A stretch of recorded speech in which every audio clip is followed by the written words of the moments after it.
Welcome to Cold War Conversations, the home of real stories of the Cold War.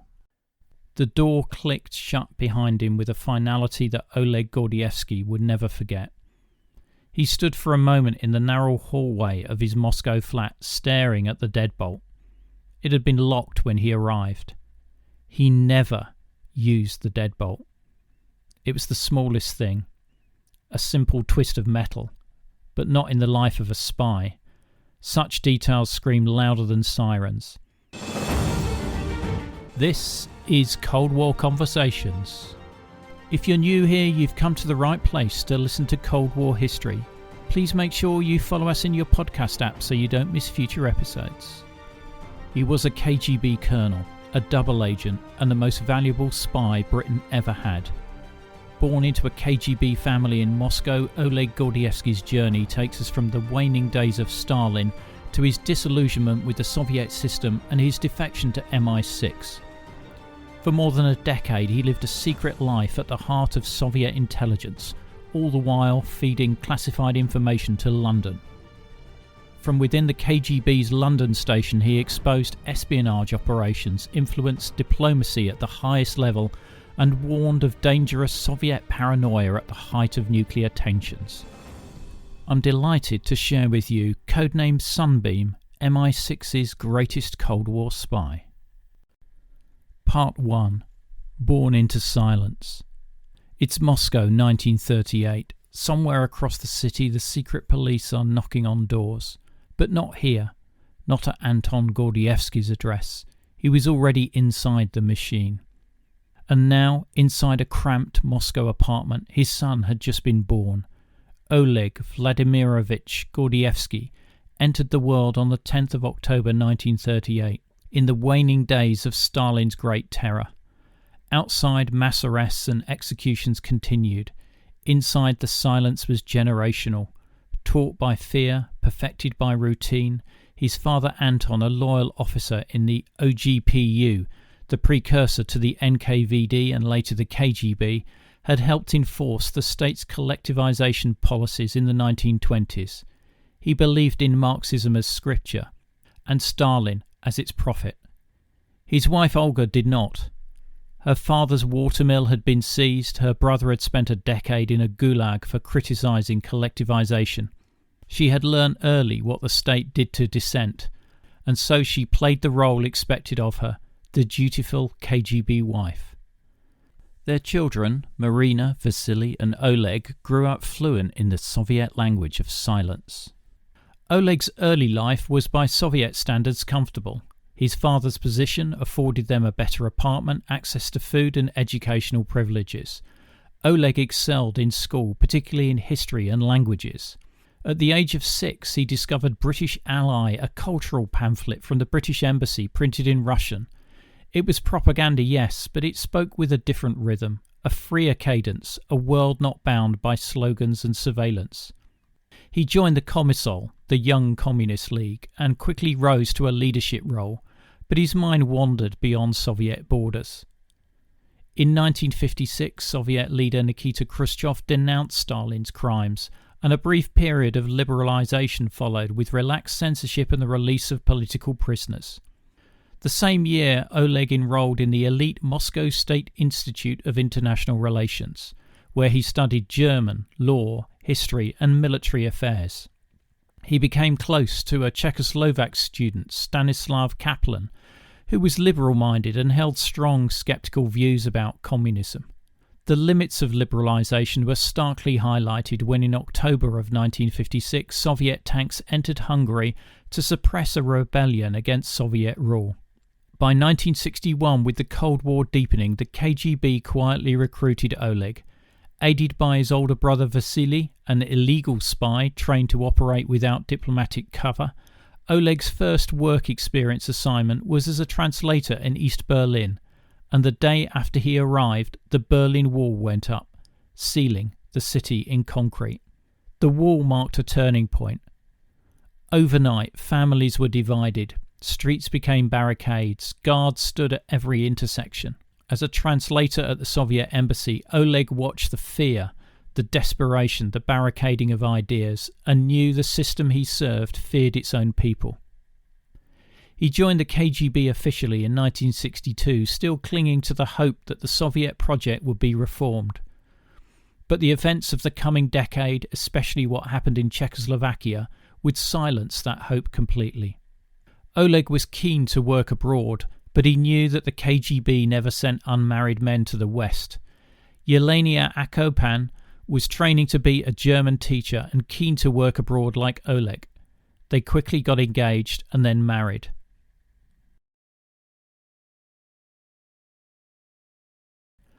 Part 2. Denmark, the West and Disillusionment. In 1966 he was posted to Copenhagen with Yelena. Denmark would become the crucible of his transformation. Oleg was posted under consular cover. His official title was that of visa officer. His real job was KGB.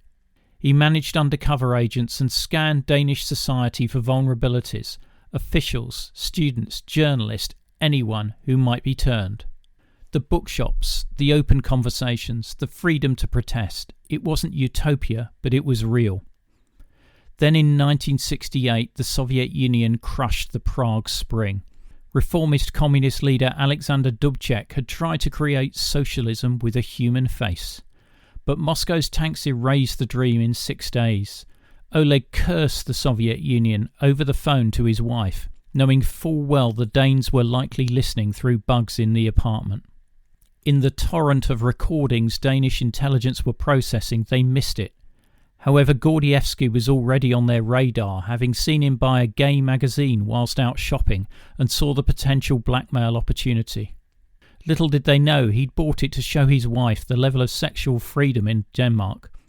They even tried a gay honey trap on him, but he didn't even realise he was being chatted up. By the time Oleg returned to Denmark in 1972 for a second posting, this time in a higher-ranking political intelligence role, both the Danish intelligence service and Britain's MI6 were watching him closely. They had a tip from a defector, none other than Stanislav Kaplan, the former classmate of Gordievsky, who remembered Oleg as thoughtful, curious, and increasingly disillusioned with the regime. Kaplan casually appeared at Oleg's door in Copenhagen, claiming to be on business. They shared an awkward drink.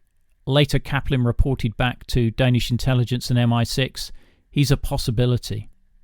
Enter MI6 officer Richard Bromhead. It started with badminton. Oleg played every morning before work. One day in 1973, Bromhead, a diplomatic officer at the British Embassy, appeared at the court in an incongruous tweed suit. Oleg continued his match, and when he'd finished he wandered over and held out his hand, not sure if Bromhead was trying to recruit him or whether Bromhead wanted to work for the KGB. They'd seen each other at diplomatic events, but never alone, like this. Then came an invitation, lunch at the Osterport Hotel. Gordievsky reported the meeting to the KGB, framing it as part of his effort to recruit Bromhead, a clever bit of cover. Bromhead, for his part, came away uncertain. Was Gordievsky trying to turn him? Oleg heard nothing from MI6 for 8 months. It appears that Bromhead may have dropped the ball as he was pursuing a number of other leads. But in 1974 he reappeared at the badminton court. Another lunch was arranged. This time the proposition was clear. Would Oleg be willing to talk? He said yes. Part 3. Sunbeam begins. MI6 assigned him the codename Sunbeam. At this time they had no idea of his motivations, and there was fear of him being a dangle. A dangle is an agent or officer of one intelligence agency who pretends to be interested in defecting or turning to another intelligence agency. The goal of a dangle is to convince the second intelligence agency that they have changed loyalties by offering to act as a double agent. The dangle then feeds information to their original agency or gives disinformation. Bromhead had been given a new appointment in Northern Ireland, and Sunbeam was then handed over to Philip Hawkins, a German-speaking officer. Hawkins was a no-nonsense MI6 officer. He interrogated German officers during World War II and was a former barrister. He grilled Gordievsky thoroughly in a safe flat on the outskirts of Copenhagen. Oleg passed the test. He set 3 conditions. 1. No harm to his KGB colleagues. 2. No secret recordings or photographs. And 3. No payment. His motives were ideological, not financial. MI6 agreed, though they secretly recorded every meeting. It began with monthly meetings in the anonymous flat far from the Soviet embassy. Over time, Oleg described with great accuracy the makeup of the KGB, including names, training methods, as well as the politics and rivalries within it. Hawkins already knew some of what Gordievsky told him, but the level of detail he was providing confirmed he was no dangle. In 1977, a new handler, Jeffrey Guscott, took over. Oleg found him more personable. Their relationship grew to one of mutual respect, even friendship. However, neither the Soviets nor MI6 knew that Gordievsky was running another deceit, his marriage. Alongside his work with MI6 and the KGB, he was having an affair with Layla Aleyeva, 28 years old and 11 years younger than Oleg. She was the daughter of KGB officers and a secretary at the World Health Organization. The intelligence Oleg was now providing began to shift how the West understood Soviet espionage. MI6 was cautious. If the Soviets suspected a mole, they would shut everything down, or worse. So the information was laundered, passed to the CIA and other allies in a sanitized form. But MI6 knew the truth. They had their man inside the KGB, and he was just getting started. Part 4. The Waiting begins. It's Moscow, 1978. The grey sky hung low over Moscow's Sheremetyevo airport as Oleg Gordievsky stepped off the plane and into the cold arms of home. The air was thicker here, slower. In Denmark, ideas moved, books lived, and people smiled. In Moscow, the faces were pale, the buildings solemn with fear. His shoes hit the tarmac with finality, and he knew this was not just a homecoming, it was a countdown. In Copenhagen, he'd walked a double path. KGB officer by day, MI6 asset by night. Now, back in the heart of the Soviet capital, he was a man without a mission. He returned to a city frozen in time, where intellectual ambition meant danger and political ambiguity meant treason. His KGB superiors had no idea he'd spent 4 years now spying for the British. But he couldn't shake the thought that someone might suspect. Paranoia was a condition of survival in the Soviet Union. Now it was his constant companion. MI6 told Gordievsky they would not contact him in Moscow. With its intensive surveillance, it was just too dangerous an environment to risk such a valuable agent. They cut off all contacts and waited. One of his first acts back in Moscow was to divorce his wife Yelena. The marriage had soured years earlier. The ideological divide between them sharpened by her quiet submission to the regime and his growing hatred of it. She'd also terminated a pregnancy without consulting him. That betrayal stung. But the personal decision carried a professional cost. In the KGB, divorce was considered a mark of instability, especially if the officer had engaged in extramarital affairs during a foreign posting. Gossip was currency in KGB corridors. His colleague pounced on the scandal. The promotion he had once been promised, deputy head of the first chief directorate's third department, vanished. Still, he remained in the game. Meanwhile, Layla had since returned to Moscow, and in 1979 they married. They soon had 2 daughters, Maria and Anna. For a while, family life grounded him, but he knew he had unfinished business. In the early 1980s, Oleg began positioning himself for another overseas posting. This time in Britain. He studied English privately, built a plausible internal record, and transferred to the British section within the KGB's first chief directorate. Meanwhile, MI6 was still digesting the intelligence Oleg had delivered during his years in Denmark. The effect was seismic. Dozens of Soviet agents operating under diplomatic cover were identified and expelled from Europe. MI6 was careful not to expose their source and laundered it through other channels. But inside the KGB, alarm bells were ringing. There had to be a mole, and Oleg knew it could only be a matter of time. Somewhere around this time, MI6 began preparing for the worst-case scenario. If Oleg ever came under suspicion and needed to be exfiltrated from the Soviet Union, how would they do it? The answer came from one of the service's most brilliant officers, Valerie Petit, known within MI6 circles as Joan. She'd never met Oleg, but she'd studied every page of his file, every map of Moscow, every route to the border. What emerged was Operation Pimlo, a high-risk escape plan inspired by wartime tradecraft and Cold War improvisation. Its premise was bold: extract a KGB colonel from the heart of the Soviet Union using British diplomatic vehicles, concealed signals, and a single moment of perfect timing. The odds of success? Minuscule. But it was all they had. The exfiltration plan worked in two stages: signal and extraction. The signal. Every Tuesday at 7:30 p.m. an MI6 agent would patrol outside a specific bakery in Moscow. If Oleg ever needed to escape, he would appear there wearing a grey leather cap, grey trousers, and carrying a Safeway plastic bag. The MI6 watcher would respond by walking past while holding a green Harrods bag and eating a Mars bar. He would also be wearing a grey item of clothing. No words, just a glance. The extraction. 3 days after the signal, Oleg would take a night train to Leningrad and then travel to a specific rendezvous point near the Finnish border. There, hidden, he would wait. 2 MI6 officers, using vehicles with diplomatic immunity, would pull off the road under the guise of a picnic. Oleg would climb into the boot.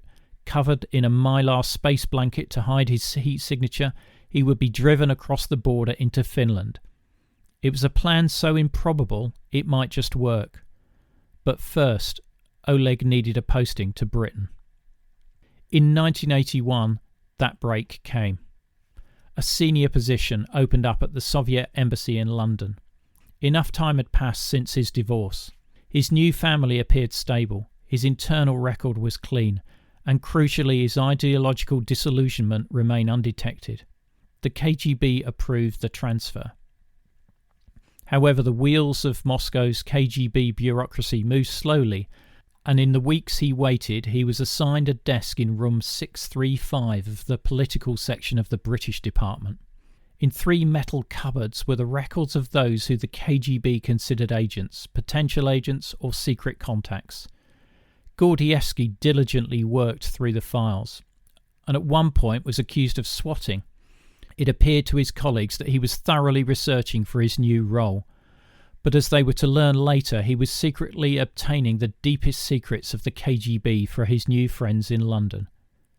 By June 1982, Oleg and his family were on a plane to London, back in the West, back in the game. Part 5. Welcome to London. It's London, 1982. The clouds over Heathrow Airport broke into shards of grey light as the Aeroflot plane descended. Oleg Gordievsky looked out of the window at the city that had once only existed in books, the city he had betrayed his country to reach. Officially, he arrived as a senior officer in the KGB's Residentura at the Soviet Embassy on Kensington Palace Gardens. His title, Counsellor. His mission, to gather political intelligence on British leadership, penetrate the Foreign Office and support Soviet active measures. Unofficially, he was Britain's man in Moscow's heart, and now he was at the centre of it all. London in the early 1980s was a city in flux. Margaret Thatcher had recently won the Falklands War, the IRA were detonating bombs, and NATO war games crackled across the continent. Tensions with Moscow were climbing, and the Cold War was nearing its boiling point. Oleg's first impressions were mixed. The city struck him as dirtier than Copenhagen. His assigned flat on Kensington High Street was small and noisy. His embassy colleagues were bloated, arrogant and incurious, and it irritated him. But MI6 didn't care about his comfort. They cared about the fact that a colonel in the KGB now sat at the centre of Soviet intelligence in London, feeding them an almost daily stream of secrets. The operation resumed almost immediately after he arrived in London. Oleg called the emergency number that he'd been given in Denmark years earlier. A voice answered, a meeting was arranged. He was introduced to a new case officer, a man he only knew as Jack, assisted by Valerie Pettit, aka Joan, the MI6 legend and architect of Operation Pimlo. His codename was changed to Nocturne, a village in Lincolnshire, but the rhythm of betrayal resumed. This was not Denmark. In London, Oleg had access to the inner sanctum of the KGB's British operations. Names of agents, instructions from Moscow, intelligence reports being compiled, even psychological assessments of British politicians. He fed it all to MI6. Among the information was his archival research in Moscow, which revealed an update on Kim Philby's continuing work for the KGB, the fact that John Cairncross was the fifth man in the Cambridge spy ring, and the explosive details of Agent Boot, Michael Foot, the Labour Party leader and potentially the next British Prime Minister. He worked with increasing care. The stakes were higher. In the Soviet embassy, the atmosphere was one of suspicion and mistrust. His flat was likely under their surveillance. His official job required him to cultivate contacts in British politics and academia, and he did so skillfully. Gordievsky fed plausible information provided by MI6 to Moscow as he played the role of the dutiful Soviet KGB officer. He also smuggled out documents during working hours and delivered them to MI6 safe houses around the city. Microfilm was no longer needed. Now they photographed documents on site and returned them before anybody noticed. He worked late nights, long days, every minute he was under threat. In 1983, the Soviet Union launched Operation Rian, a global KGB directive to monitor and detect a Western preemptive nuclear strike. It was a project born of paranoia, first conceived by KGB chief Yuri Andropov. To Gordievsky, the operation was lunacy. The Kremlin truly believed that NATO was prepared to launch a surprise nuclear attack. The KGB Residentura in London was ordered to track hospital blood supplies, observe lights on in government buildings at night, and monitor changes in traffic outside military installations, all signs they believed of imminent war. In November 1983, NATO launched Able Archer 83, a realistic nuclear war simulation. It terrified the Soviet leadership. According to Gordievsky's later report, senior KGB officers in Moscow genuinely believed the exercise was a cover for a real strike. The world edged closer to nuclear war than it had been since the Cuban Missile Crisis. Oleg sounded the alarm. Through MI6, his warnings reached Washington. The Kremlin believes nuclear war is imminent. President Reagan's administration was stunned by the revelations, and they scaled down provocative operations. Do check out our episode 316. It's titled 1983, the year the Cold War almost turned hot. There will be a link in the episode information. In 1984, Mikhail Gorbachev made an unprecedented visit to the UK. He was not yet the Soviet leader, but he was clearly rising. Margaret Thatcher hosted him at Chequers and came away impressed, famously declaring, "I like Mr. Gorbachev. We can do business together." Behind the scenes, Gordievsky played a quiet, pivotal role. Through MI6, he learned British expectations and attitudes towards Gorbachev and fed them selectively back to Moscow. He encouraged the KGB to see Gorbachev's visit as a diplomatic success and persuaded them that rapprochement with the West was possible.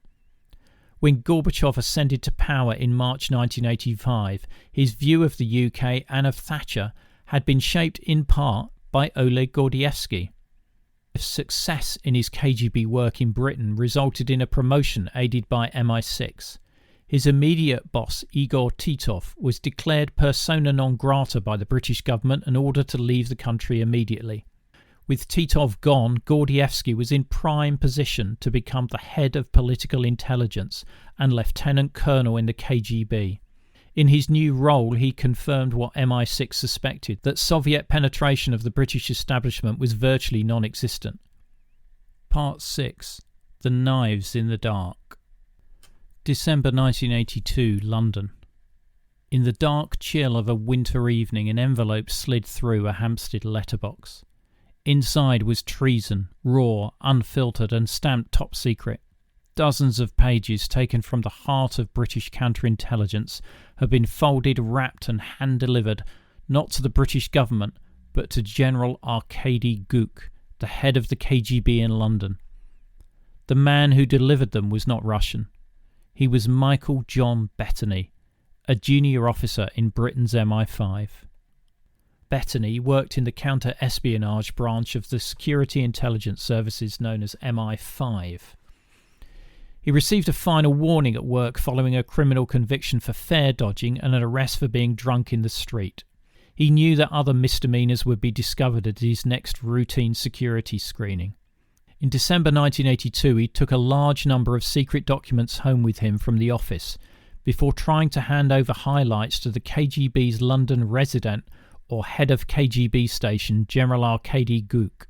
Bettany dropped the documentation through the letterbox of Guk's house. Gordievsky informed MI6 and the British authorities managed to identify and arrest Bettany at his home in September 1983, where he'd been preparing to fly to Vienna and hand over more secrets to the Soviets. Although Bettany probably had no knowledge of Gordievsky, it was not a chance MI5 or MI6 was prepared to take. However, a far more dangerous threat was developing on the other side of the Atlantic. In September 1983, a 23-year veteran of the CIA was promoted into the most sensitive element of the Department of Operations, which was responsible for Soviet counterintelligence. Rick, as he was known to his friends, had access to all CIA plans and operations against the KGB and the GRU, Soviet military intelligence. However, as a mid-level CIA counterintelligence officer, Aldrich Ames was living far beyond his salary. He drank heavily, cheated on his wife, and had taken on expensive habits to appease his new partner. In 1985, he walked into the Soviet embassy in Washington and sold the names of every CIA asset operating in the USSR for $50,000. Among the material he gave them were details of a mole working against the KGB in the West. He did not know Oleg's name, but Soviet counterintelligence put two and two together. Files Gordievsky had access, arrests and expulsions that had followed. The pattern was too perfect. They were close. In the UK, the press got onto the Bettany story and lapped it up, with General Guk identified as the London head of the KGB and photos of Guk being splashed over the front pages. Margaret Thatcher demanded his removal. On the 14th of May 1984, he was declared persona non grata by the British government and given a week to leave the country. However, who would be the best candidate to become the new London KGB resident, the head of the KGB in London? The acting London resident role had been taken by Leonid Nikitenko, who was then the London head of KGB counterintelligence, with Gordievsky as his deputy.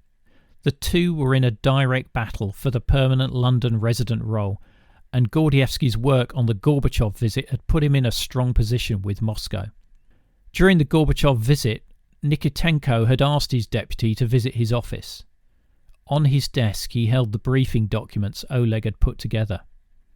Nikitenko stared at him and said, "That's a very good report about Geoffrey Howe," and then paused for a few seconds. "It sounds like a Foreign Office document." In January 1985, Gordievsky was instructed to fly back to Moscow for a high-level meeting. MI6 feared a trap, but Gordievsky refused to leave the roulette table. He was confident that the big prize of London resident was almost within his grasp. On arrival at KGB offices, he was warmly greeted and told he'd been chosen as the best candidate to succeed General Guk. On the 28th of April 1985, Oleg became London resident, the most senior KGB officer in London.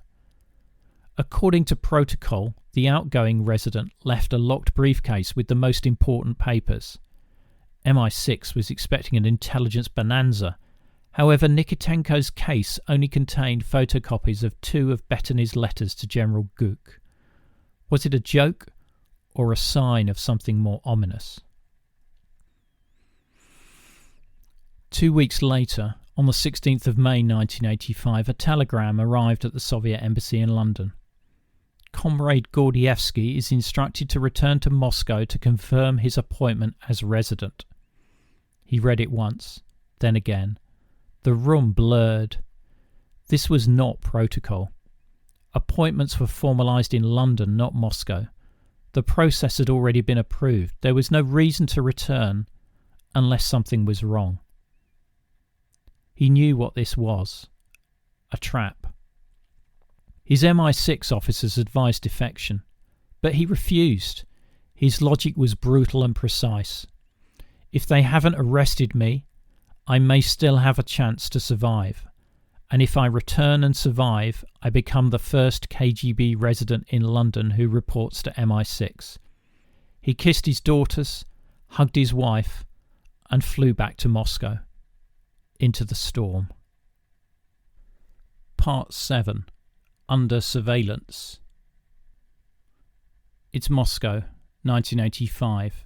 The door clicked shut behind him with a finality that Oleg Gordievsky would never forget. He stood for a moment in the narrow hallway of his Moscow flat, staring at the deadbolt. It had been locked when he arrived. He never used the deadbolt. It was the smallest thing. A simple twist of metal, but not in the life of a spy.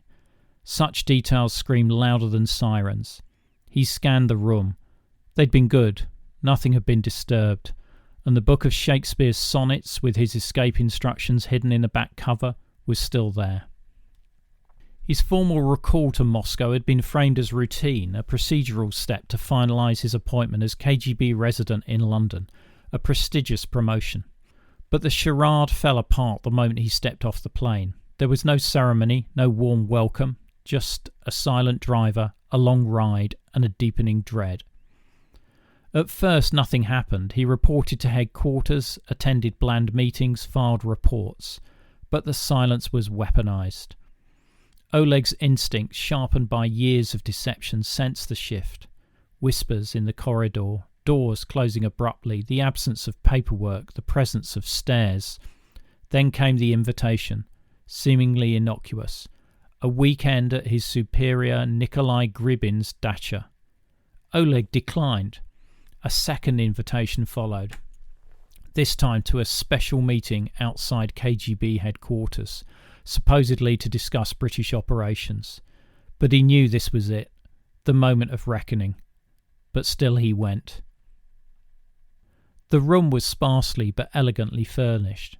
Servants laid out plates and food. Grushko produced a bottle of Armenian brandy. He drank. The truth serum hit quickly. His mind dulled. The faces across from him blurred. For the next 5 hours, 2 KGB officers interrogated him. They were the head of the KGB's internal counterintelligence and the KGB's top investigator. They demanded confessions. They accused him of espionage. They threw names, scenarios, times, cities. He tried to respond, but the drug blurred his thoughts. He couldn't remember what he said, only that he refused to confess. When he awoke hours later, he was alone in a guest house, groggy and aching. They had tested him, but not arrested him, which meant for now they still lacked truth. The following morning he reported back to work. He was met by a cold reception and a formal reprimand. His London appointment was cancelled and he was demoted to a meaningless post in the back office of the First Chief Directorate. He wasn't imprisoned, but he wasn't free. Oleg understood the strategy. The KGB hadn't decided whether to make an example of him or let him twist in the wind. They were likely watching him, waiting for a misstep. He was under constant surveillance. Cars idled outside his flat. Neighbours he'd never seen before began walking the corridors. His phone rang without callers. His mail arrived already opened. He followed his own dry cleaning routes, zigzagging side streets to detect tails, riding 2 stops and changing trains. The watches were good, but he was better, for now. He wrote nothing down. He trusted no one, not even his wife. Shortly after his return, the KGB told Layla that Oleg had had a minor heart problem. Nothing serious, but she had to return immediately with the girls. In London, MI6 were now very worried. The sudden return of his family could only mean one thing. The KGB was onto Oleg, and now they had hostages. Oleg had once believed his work for MI6 could end with honour, that the value of his intelligence might outweigh his betrayal, and that he could slip into retirement with secrets kept. Now he knew better.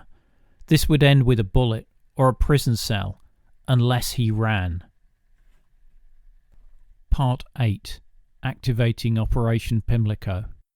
Oleg retrieved the escape protocol, hidden inside a book in his flat. It was coded, simple and terrifying. He reviewed every step. Signal location, Tuesday, 7:30 p.m, bakery near Kievsky station. Dress, grey trousers, grey leather cap, plastic Safeway shopping bag. MI6 agent would walk past, carrying a Harrods bag, wearing grey, eating a Mars bar.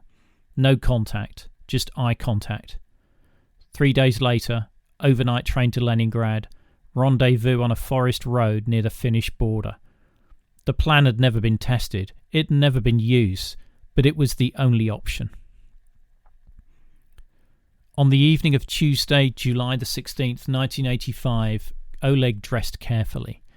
He packed no notes, no items of identification, only a cigarette purchase. A rare, reckless deviation nearly doomed him. The MI6 agent scheduled to observe him knew Oleg didn't smoke, but the signal was still recognised. The British man walked past, Harrods bag in hand, Mars bar in mouth, their eyes locked, and that was it. The gears of Operation Pimlo were now in motion. Oleg had 3 days to vanish, to shake off the surveillance that clung to him like a second skin. He purchased a 4th-class ticket to Leningrad, doubling back, walking in circles, riding buses to nowhere, dodging tails. The KGB trailed him, but lost him briefly, long enough for him to complete his preparations. On Friday afternoon, he packed only what he could carry in a plastic bag: a shirt, sedatives, no documents, no goodbye. He slipped out the door and walked into the unknown. Part 9. On the Run. July 1985. The train pulled out of Moscow's Leningradsky station under a milky dawn sky. The windows rattled, the air was thick with sweat and cigarette smoke. Oleg Gordievsky sat stiffly in a 4th-class carriage surrounded by strangers and secrets. He'd taken a sedative, part necessity, part strategy. It dulled the panic but sharpened the danger. Somewhere between consciousness and sleep, he slid off the hard bunk and crashed to the floor. Blood trickled from his brow, a head wound. He rose groggy, disorientated, with a crimson streak across his collar. It was hardly the look of a man hoping to blend in, but the train rolled on, towards Leningrad, towards freedom, towards Finland. On Saturday morning, Oleg arrived in Leningrad. Every step he took had to account for the eyes that might be following. He doubled back, took detours, made his way to the Finland station and took a train to Zelenogorsk, a quiet town on the Gulf of Finland. From there he needed to reach a forested road 16 miles south of Vyborg, near the Finnish border. The plan was for him to take a bus, and as the bus set off he was accosted by a couple of drunks wanting to know where he was going. Oleg mumbled the name of a village near Vyborg, which seemed to silence his unwelcome travel companions. Obsessively, he was peering out of the window for what seemed like hours, and then suddenly he recognised the rendezvous point from the photos MI6 had shown him in London. He told the driver he didn't feel well, and obviously irritated, the driver stopped and let him off. While pretending to be sick in a nearby ditch, to his relief, the bus closed its doors and pulled away. He hurried into the rendezvous lay-by and lay down in the bushes. The July heat was oppressive and mosquitoes buzzed and bit him. It was only 10:30, and MI6 were due at 3 p.m. In what would appear to be a crazy decision, he decided to go into Viborg to get a drink. But rather than take a direct route, he decided perilously to hitchhike. But his journey was uneventful. At a roadside cafeteria, he ate lunch and drank 2 beers, trying to maintain his cover as a harmless tourist. But 2 men entered the cafe, eyes sweeping, quiet, alert. Was it KGB or just locals? Oleg didn't wait to find out. He bolted. Now spooked and sweating, he found another ride, this time taking him back toward the agreed rendezvous point. He walked the final mile, his bloodied shirt clinging to him, the sweat and fear indistinguishable. There, hidden in, he waited. He was early. The wait was suffocating.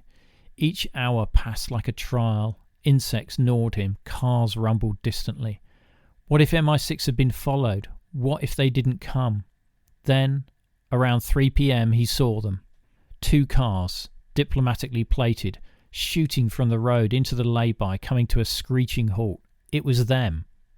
Inside the lead vehicle was MI6 officer Arthur G. and his wife Rachel, playing the part of a British couple on a weekend trip.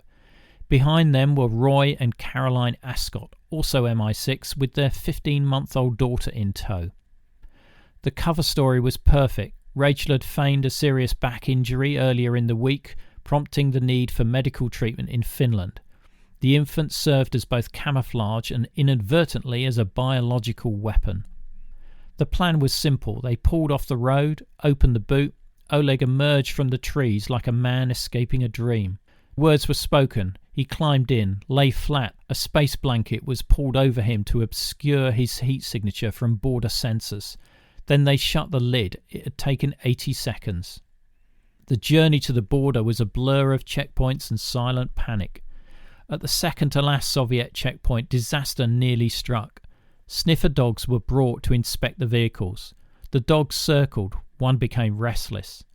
Caroline Ascot acted quickly. She produced a packet of cheese and onion crisps, an imported novelty in the USSR, and tossed one to the dog. It ate it eagerly, bewildered by the unfamiliar scent. But it wasn't enough. The dog still lingered.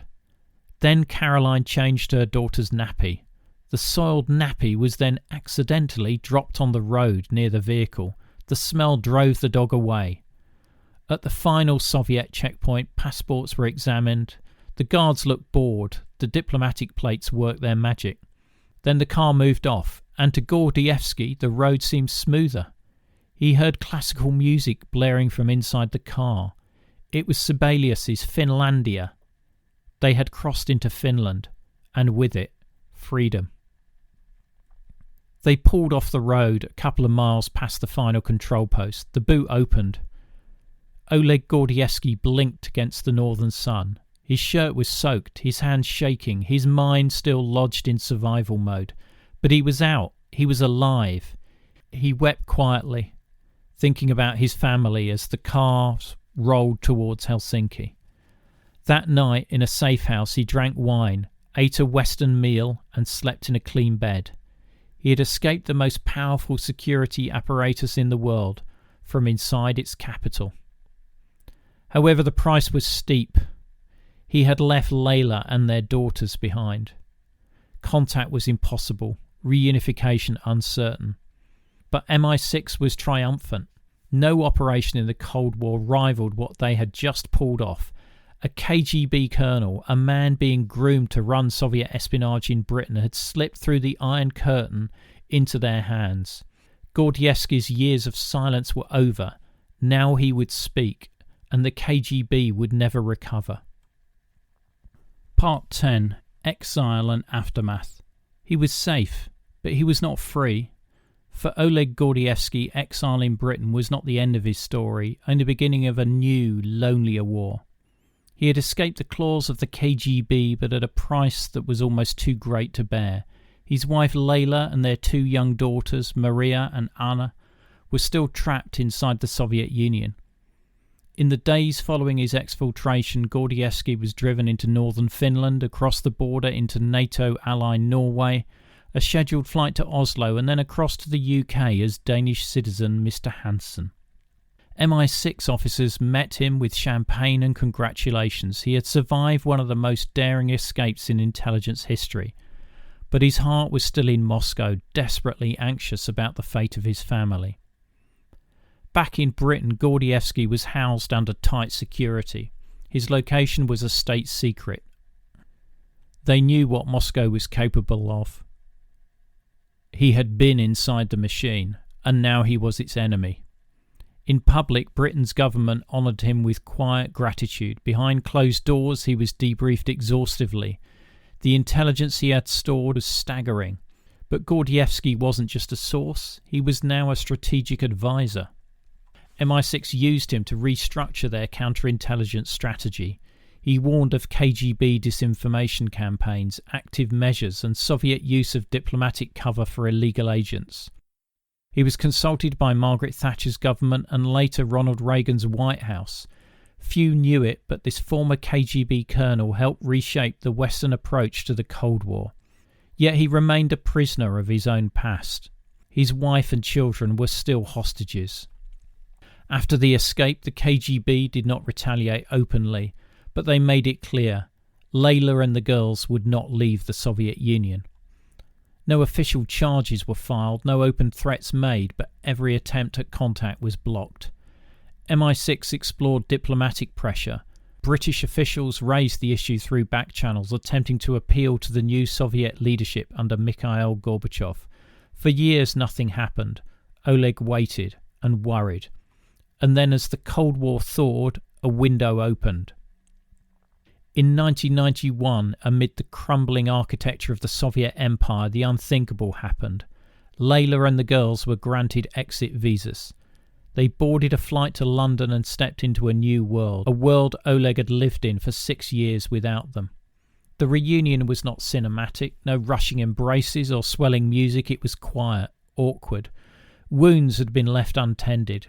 His daughters barely remembered him. Layla, though loyal, had lived through years of whispered questions and daily surveillance. She had been a pawn in his war. The marriage did not survive. In the years that followed, Gordievsky continued to speak out. He wrote his memoir, Next Stop Execution, revealing in vivid detail the brutal machinery of Soviet intelligence. He gave interviews, lectured, consulted. In 2007, he was appointed Companion of the Order of St. Michael and St. George, the CMG, the same honour given to fictional spy James Bond. For MI6, the recognition was symbolic. Oleg had been their greatest agent, but he was never truly safe. In 2007, reports surfaced that the FSB, the successor to the KGB, had attempted to poison him with a nerve agent. The British government increased his security. Following the Salisbury poisonings in 2018, authorities publicly confirmed that Gordievsky remained under threat.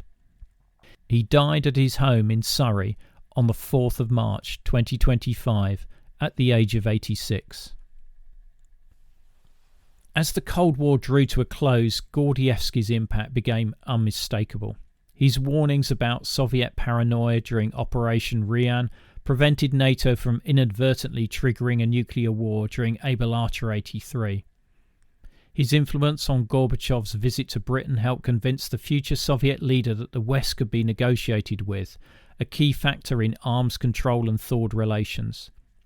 His intelligence helped root out dozens of KGB agents operating in Western capitals, crippling Soviet espionage capacity at a critical time. His work didn't end with the Cold War, but it changed the terms. Now, if you're interested in learning more about this story, I've got 2 book recommendations for you. The first one is Ben McIntyre's The Spy and the Traitor, which is an excellent account of Gordievsky's espionage career and also his escape.